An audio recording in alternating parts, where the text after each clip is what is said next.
In the calm village of Boko, where rivers run freely and the evenings hum with crickets, there lived a young woman named Sura.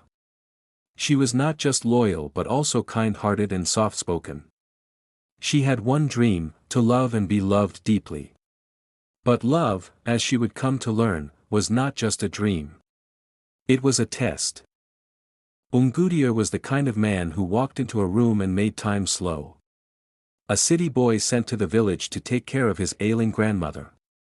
With dreams of becoming a civil engineer, his confidence drew people in. But his heart, only one person would come to know. Sura met Ungudir under a mango tree.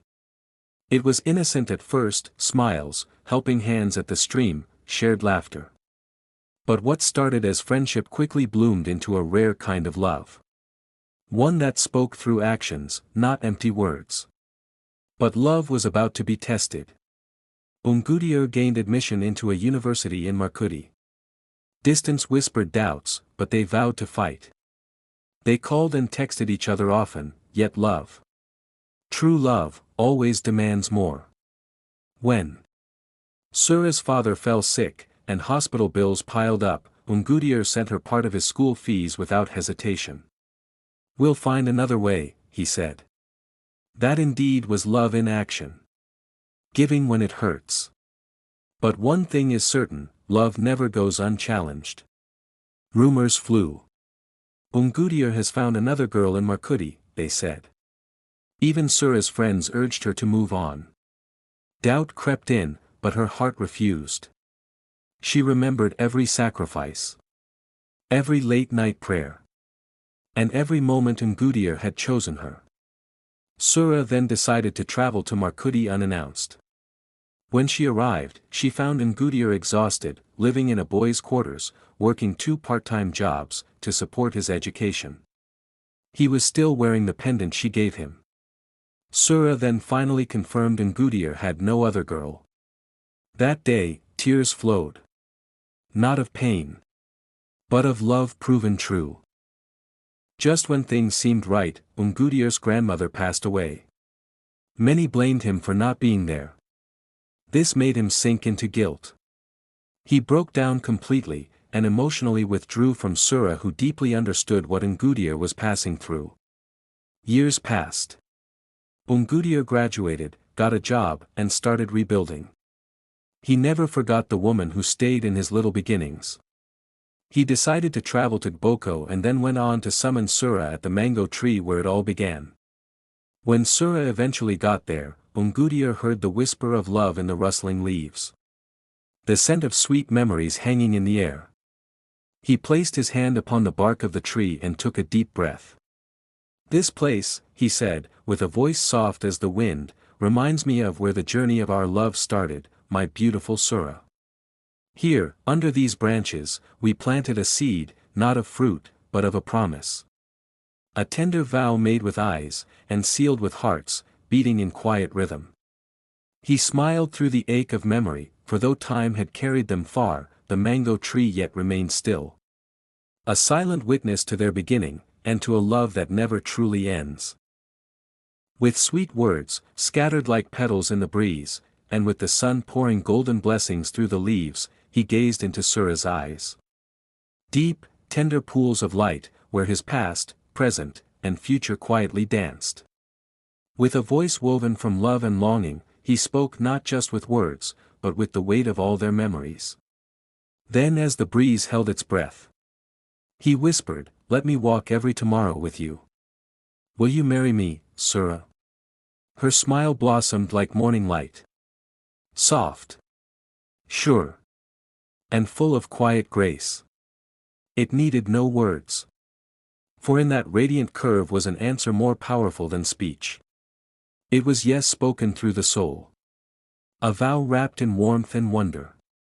A promise of forever, rooted deep like the tree they stood beneath, where love had first taken root and now reached toward eternity. A few weeks later, they eventually got married. Not with grand fanfare, but with hearts full of quiet certainty. Beneath the same mango tree, with friends, family, and the whispers of memory, they sealed their vows in the language of forever. But their marriage was not without its cracks. It was not perfect. No fairy tale etched in gold. But it was real. There were storms that shook their quiet walls, season of scarcity where coins were counted with prayer. And long, aching years of childless nights, where empty arms reached out in hope, and ached for the tender cry of a child. This indeed tested their faith and their fire. There were cracks. Moments of doubt. Words spoken in haste. Tears shed in separate corners of the house. Misunderstandings came just like uninvited guests. Arguments that echoed louder than love. Moments when silence grew between them like a wall. But through every trial, every season and hollow day, they chose each other again and again. Not because it was easy, but because it was worth it. For love, they came to know, is not just the flutter of hearts, or warmth of a kiss. It is action, deliberate and steady. It is sacrifice, quiet and unseen. It is holding on when everything says, let's go. It is waking up each day and saying, I choose you still. Through the storms, they stood. Not without scars, but with a bond rooted deeper than the winds could shake. And in that choosing, again and again, they found the truest shape of love. Then heaven stirred and answered slow. A daughter came with cheeks aglow. Then came a boy with eyes like flame, and 3 more lights soon joined their name. 3 girls, 2 boys. A perfect line, proof of patience and design. They raised them, not in silver or gold, but in the warmth of a story told. And when the children, grown and wise, asked about the tears in their eyes, they gathered close and humbly said, here's how our love was forged and fed. Love is an action, it's not just said. It's what we do when hope seems dead. It is sacrifice. It is showing up. It is filling life's half-empty cup. It is staying when it would be easy to go. It is planting in seasons that may never show. It is being patient, kind and true. Even when no one notices, we chose each other through the ache, through every storm, through every break.